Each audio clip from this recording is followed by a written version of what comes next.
Halo teman-teman para pengguna mobil Timor DOHC, khususnya untuk teman-teman para pemula seperti saya ya.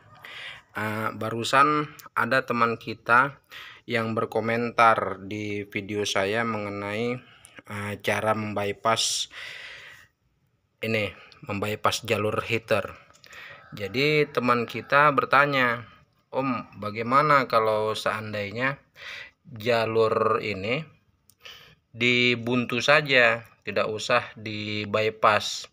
Begitu pertanyaannya. Jadi begini ya teman-teman, jalur ini memang tujuan kita membypass supaya air panas itu tidak masuk ke kabin, kan begitu, seperti pembahasan kita di video cara membypass jalur heater. Tetapi jalur ini tidak bisa dibuntu, atau maksud saya tidak boleh dibuntu, atau sebaiknya jangan dibuntu, karena jalur ini memang diperlukan ya teman-teman ya. Jalur ini diperlukan untuk jalur perputaran air mesin, untuk perputaran air mesin sebelum termostat membuka. Nih termostat yang di sini, termostat untuk air ke radiator.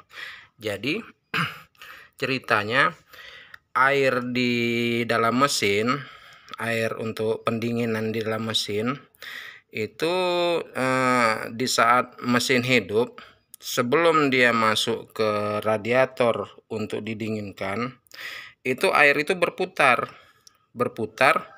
karena mesin ini kan ada pompa air, water pump. Jadi begitu mesin hidup, pompa air itu berputar terus ya teman-teman ya, berputar terus, jadi memompa air yang ada di dalam mesin. Jadi kalau ini dibuntu, jadi air yang di dalam mesin ini macam mana mau berputarnya begitu. Sementara air di dalam mesin ini berputarnya itu masuk ke water pump, terus dipompakan ke jalur sini. Nah, begitu dia baru masuk lagi ke mesin. Dan setelah termostat panas, dia akan membuka tuh termostat.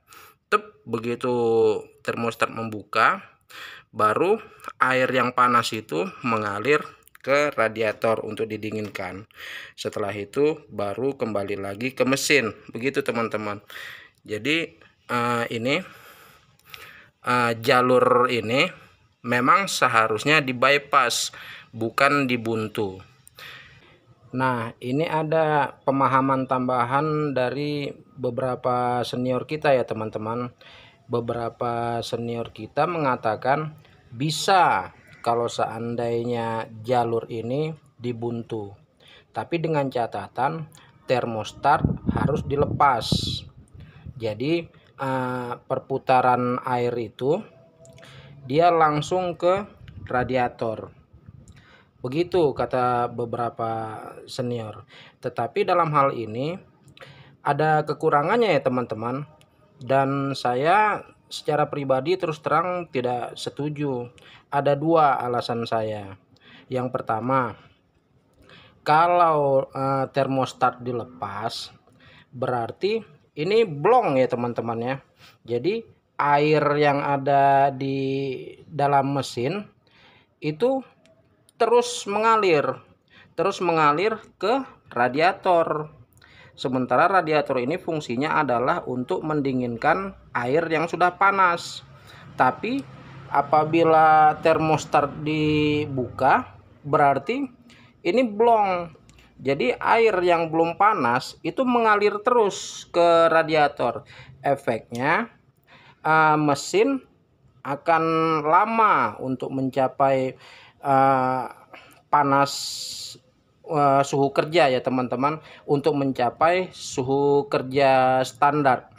Begitu. Jadi efeknya BBM akan menjadi boros karena ECU membaca mesin masih dalam keadaan dingin, sehingga BBM akan disemprotkan lebih banyak dari standarnya. Itu yang pertama. Yang kedua, ini pendapat pribadi saya ya teman-teman ya. Jadi begini, pendapat pribadi saya.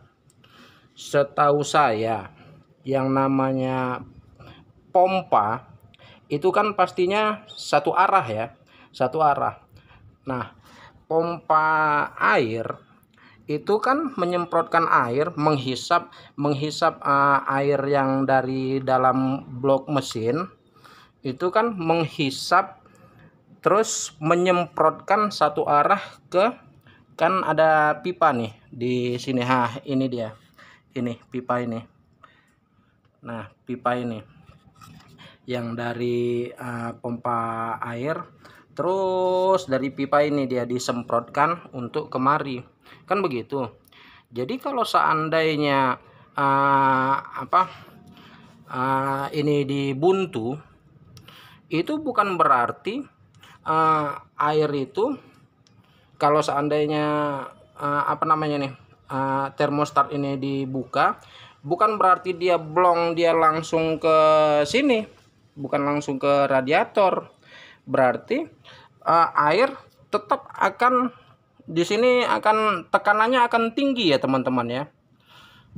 Nah, untuk air yang ke radiator itu kan lubangnya di sini, di di termostat.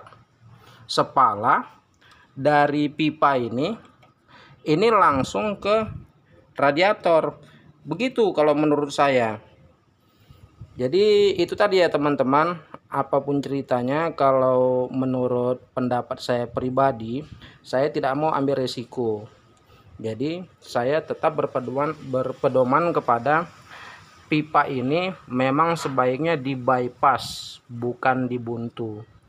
Mudah-mudahan keterangan saya ini bisa dipahami oleh teman-teman semua ya teman-teman ya. Sekian dan terima kasih.